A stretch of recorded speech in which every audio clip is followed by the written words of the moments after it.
There are people who don't just become famous, they cross the boundary of fame and become a symbol, an image the world instantly recognizes, but that no longer belongs to them. Elvis Presley was one of them. Not just the king of rock and roll, not just a voice that could make millions fall silent and then erupt moments later. He was a phenomenon, a cultural shockwave that changed the way America looked at music, at the body, and at fame itself. But from that very moment, something else began to take shape.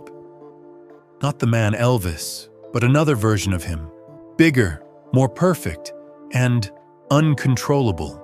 Over time, the name Elvis Presley was no longer simply a person.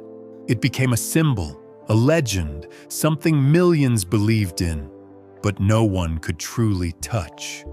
And when a person becomes a legend, the question is no longer how they lived, but whether they can still live as a human being at all. So what really happened to Elvis Presley? Did a legend end because of time, or because of the very image he created? Elvis Presley was born in 1935, in a place no one would expect to produce a legend. Tupelo, Mississippi, a small, poor town, almost forgotten on the map of America. The house he grew up in wasn't a house in the way we imagine, just a small wooden structure, 2 rooms, cramped and fragile. His family didn't have much, no money, no status, no clear opportunities, but they had something else. Music, not the kind taught in classrooms, not compositions written to perfection, but live-in music. Church gatherings, where gospel voices rose without technique, guided only by faith. Streets, where the sounds of blues and country slipped through every corner, like part of everyday life. Elvis didn't learn music in a traditional way. No teacher, no curriculum, no one telling him this is the right way. He simply listened and felt. Those melodies didn't pass through reason. They went straight inside, and there, they began to form something uniquely his, a way of singing, unlike anyone else, a way of expressing that followed no rules. But that very thing became the foundation. Because Elvis Presley was not created by a system. He wasn't the product of training, not the result of a plan. He was the product of what he lived through. The church, the streets, imperfect sounds, but real. And sometimes, it is those imperfect things where the extraordinary begins. Leaving Tupelo, life did not suddenly become easier. Elvis Presley at this point was just a young man in Memphis, trying to survive like anyone else. No spotlight, no stage, just work. He worked as a truck driver, taking long hauls along dusty roads where no one knew his name. By day, an ordinary laborer. By night, someone carrying something that even he could not yet name. The music was still there, but there was no stage, no clear opportunity, until one day, he walked into a small place, almost unknown. Sun Records, not to become a star, simply to record a demo, a gift for his mother. No one in that room thought they were witnessing anything special until he met Sam Phillips, a man searching for something very specific. A black man's sound in a white man's body. And Elvis, somehow, carried exactly that within him. But even when opportunity appeared, it did not come easily. The first recording sessions produced nothing memorable, no magic, no explosive moment, until one evening, almost by accident, when Elvis began playing around with an old song in a way no one had asked for. Not by the rules, not by the mold, just feeling. And then it happened. That's all right. In 1954, a recording, not calculated, yet carrying an entirely new energy. It didn't sound like anything on the radio at the time. Not entirely blues, not entirely country, and certainly not like the white singers America was used to. And that became the problem. He was too strange, too different. No one knew where to place him. No one was sure if audiences would accept him. But sometimes, the very thing that makes a person most questionable is exactly what makes them irreplaceable. Elvis Presley was not yet famous, but for the first time, he was no longer invisible. In 1956, everything changed. Not gradually, not step by step, but almost overnight. Elvis Presley went from a new, unfamiliar name to the center of America. And that moment took place on a stage watched by millions, the Ed Sullivan Show. When Elvis appeared, nothing had prepared for what followed. There was no precedent, no simple explanation, only chaos. The youth went wild. Screams, tears, an almost uncontrollable attraction.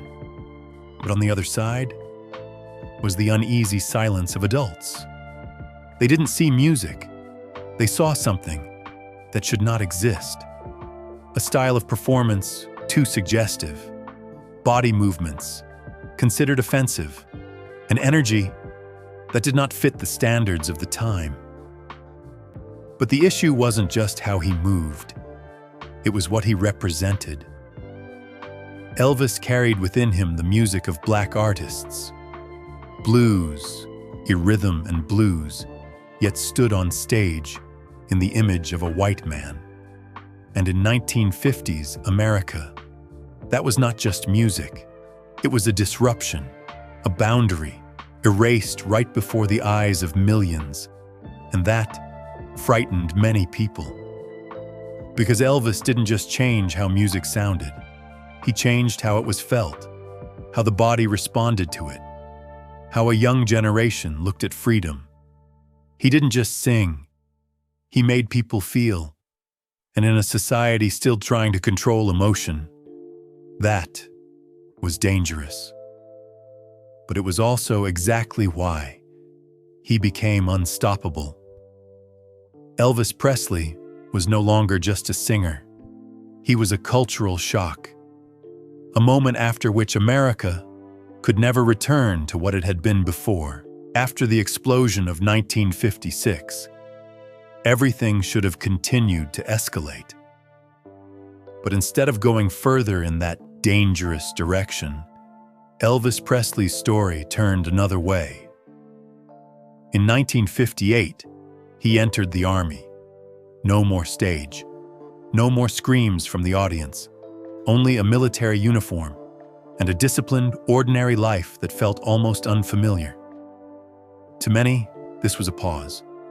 But for Elvis, it was a transition. When he returned, he was no longer the Elvis of 1956. No more rebellious image, no more threat to social norms. Instead, a more acceptable version. Neater, safer, and more aligned with what the system wanted. Hollywood opened its doors. A series of films followed. Light, easy to watch, and produced according to a clear formula. More than 30 films in less than a decade. An impressive number, but also a sign of something else. The music began to change. No longer something that erupted from within. No longer a collision between cultures. It became controlled, directed, and most importantly, commercialized. Elvis was still there, still singing, still appearing before the public. But the original feeling, the thing that once made all of America stop, began to fade. Not because he had become lesser, but because he was no longer as free as before. Because at this point, Elvis Presley was no longer just an artist. He had become a system, a brand, a product that could be shaped, packaged, and distributed. And when a person becomes a product, the question is no longer what does he want to do, but who does the market want him to be? By the late 1960s, the issue was no longer a career in decline. It was Elvis beginning to lose himself. Elvis Presley was still there, still filming, still recording. But if you looked closely, there was a growing emptiness inside him. The films were no longer art. They became an assembly line, a repeated formula, light music to simple story to easily marketable image. And Elvis was no longer the one creating it. He was simply at its center, a center held in place. The real problem wasn't Hollywood. It was the people around him. A management system not built to ask, what is good for Elvis, but rather, what keeps Elvis operating? A packed schedule, no gaps, no time to stop, no chance to be a normal human being. And when the body began to fall behind, he needed a way to keep going. Drugs appeared as a solution. At first, it made sense. To sleep after long nights, to stay alert before filming sessions, to keep rhythm between tours. But the danger is when a solution becomes a habit, and a habit becomes dependency. Elvis was not the first in this industry to fall into that cycle. But with him, everything happened in silence. No major scandals, no public collapse, just a very slow decline. And then, 1968, a moment when everything seemed like it could change. Elvis 1968, comeback special. Not an industrial product, but a decision, a chance to return, not with a safe image, but with the real self. A dark stage, no flashy lights, just Elvis in a black leather suit, sitting close to the audience, close enough that there was no distance left. And for the first time in years, he wasn't performing. He was existing. That voice, not perfect, not polished, but real.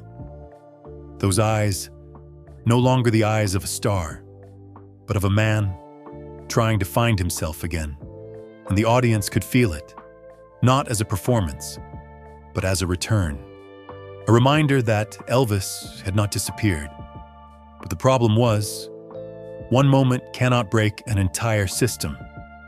After the lights, everything returned to its place. Schedules, pressure, decisions that were not his, and the conflict became clearer than ever.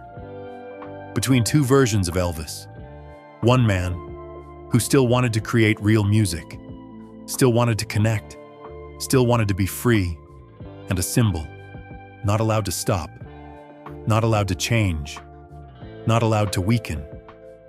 The problem was not that Elvis was weak. It was that the image of the king was too strong. It did not allow him to escape, did not allow him to fail, did not allow him to rest. And when a person is forced to live too long inside a version that is not truly theirs, the question is no longer, can he come back? But Chuckter, does he even still know who he is when the lights go out? On the outside, Elvis Presley was an untouchable symbol, but on the inside, he was still a human being, needing connection, needing love. And in his life, the person who most clearly represented that was Priscilla Presley. Their relationship did not begin like a normal love story. Priscilla met Elvis at a very young age, and from the very beginning, that relationship carried an imbalance, not only in age, but in power.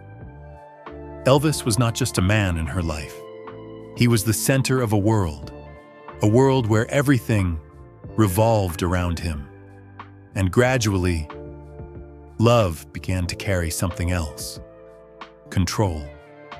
Elvis decided how Priscilla dressed, how she did her makeup, how she appeared in public, not through obvious force, but through an invisible standard, becoming a version that fit Elvis Presley. But Priscilla was not the only one living inside that system. Around Elvis, there was always a closed circle. Memphis Mafia, friends, assistants, people always by his side, always ready to respond, always saying yes, always keeping Elvis from having to face the outside world. At first glance, it looked like protection, but over time, it became a layer of isolation. Elvis no longer needed to go outside, didn't need to make his own decisions, didn't need to face reality. Everything had already been prepared, from work to personal life, from schedules to emotions. And when a person lives too long in an environment like that, they begin to lose something very important: friction with the real world. Elvis still had everything: money, fame, attention. But the more he had, the smaller his life became. Love was no longer freedom. It became part of the system. Friends were no longer those who challenged him. They became those who maintained the state. And Elvis was no longer living as a normal human being. He was living inside an ecosystem, a closed world built to keep him at the top. But precisely because of that, it also kept him from escaping. And sometimes, the most dangerous thing is not being controlled by others, but ichatsna, being held inside a world you created yourself. By the early 1970s, the story was no longer about a career. It was Elvis Presley's body beginning to no longer be able to continue. The performances still went on. The lights still came on. The audience still cheered. From the outside, everything seemed unchanged. But inside, everything was different. His body grew heavier. Movement slowed, breathing shortened. The voice was still there, but no longer as stable as before. And the most important thing was that he kept going. Not because he wanted to, but because the system around him did not allow him to stop. Long tours, dense schedules, no real breaks, no time to recover and to keep pace. He returned to what had once been a solution: drugs. But this time, it was no longer control. It was dependence. Not just one kind, but many. To sleep, to stay awake, to keep the body functioning, even as it had begun to refuse. And the saddest part was not that he didn't know, but that he had no other way. Because Elvis could not stop. Not the man Elvis, but the image of Elvis. The king was not allowed to be weak, not allowed to disappear. And when a symbol is forced to continue, even as the body can no longer keep up, the cost is only a matter of time. In 1977, the story reached a point no one wanted to speak of, but everyone knew was coming. Elvis Presley died at the age of 42, at Graceland, not on stage, not before thousands of people, but in a private space where the lights no longer reached. But that death was not just the end of a man. It was the collapse of an entire system, a system built to keep Elvis at the top, but not designed to keep him alive as a normal human being. And at that point, everything became clear. Elvis Presley did not fall in a single moment. He was worn down, day by day, year by year, until the body had nothing left to continue. When Elvis Presley died in 1977, that should have been an ending, a full stop, a moment where the story stops. But what happened after went in the exact opposite direction. Elvis did not disappear, at least not in the way an ordinary person disappears. Just days after the news was announced, questions began to appear. Had he really died? Or had he simply vanished? The rumors spread. People said they saw Elvis at a gas station, in a small restaurant, in some distant town, under another name. No evidence. But that didn't matter. Because when a person becomes a symbol, truth is no longer the only thing that defines the story. And then, another phenomenon emerged. Not one person, but thousands. Elvis impersonators. People who dressed like him, sang like him, moved like him, recreating an image. The world was not ready to let go.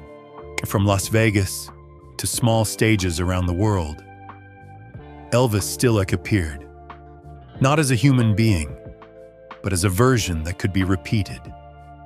And that is the most remarkable thing. Elvis was no longer an individual. He became a template, an image that could be copied, multiplied, sustained, without the real person. Over time, the name Elvis Presley gradually separated from the man himself. On one side, the man who had lived, grown tired, and ended at the age of 42. On the other, the symbol that did not age, did not weaken, never truly left the stage. And when those two separated, something strange happened. The symbol outlived the man. Elvis Presley no longer belonged to himself. He belonged to memory, to culture, to what people want to believe is immortal. And perhaps that was the moment when Elvis truly disappeared. After everything, the question is no longer how Elvis lived.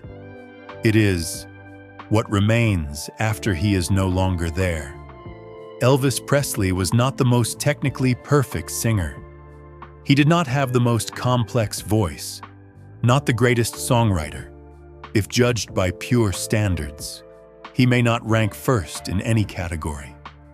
But that was never what made him different.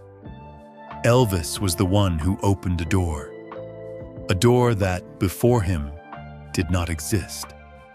He brought rock and roll out of small spaces and placed it at the center of popular culture, not just as music, but as a way of life. His influence did not stop at melody. It spread across many layers. Music, the way an artist could combine different genres to create something new.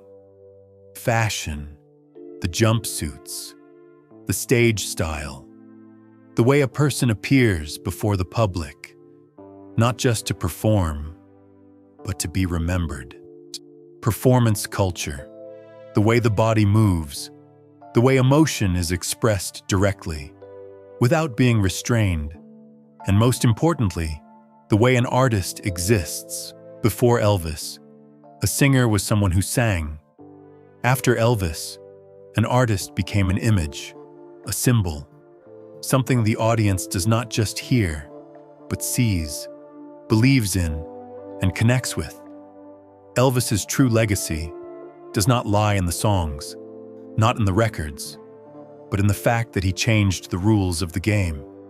He turned music into culture, turned the artist into a symbol.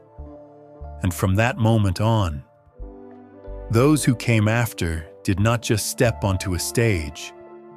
They stepped into a system that Elvis Presley was the first to create. There is a circle that begins with a poor boy in Tupelo, with nothing but a voice and emotions that were not taught, only lived.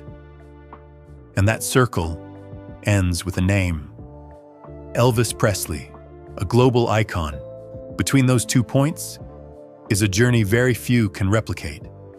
From unknown to the center of popular culture, from a human being to becoming a legend. But right there, something else begins to happen. Elvis did not just create music, he created an image, a version of himself, bigger, stronger, more perfect. And over time, that version began to live independently. It does not get tired, does not weaken, does not need rest, while the real person does.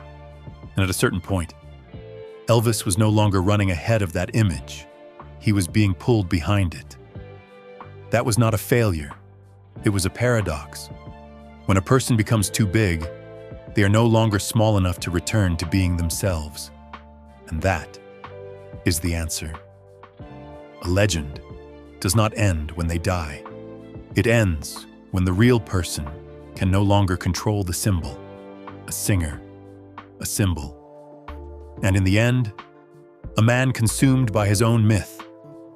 Elvis Presley left a long time ago, but that name remains in the music, in memory, and in the way the world looks at those who come after. There are people who live a life, and there are people who become a story the world continues to tell, even when they are no longer there to control it.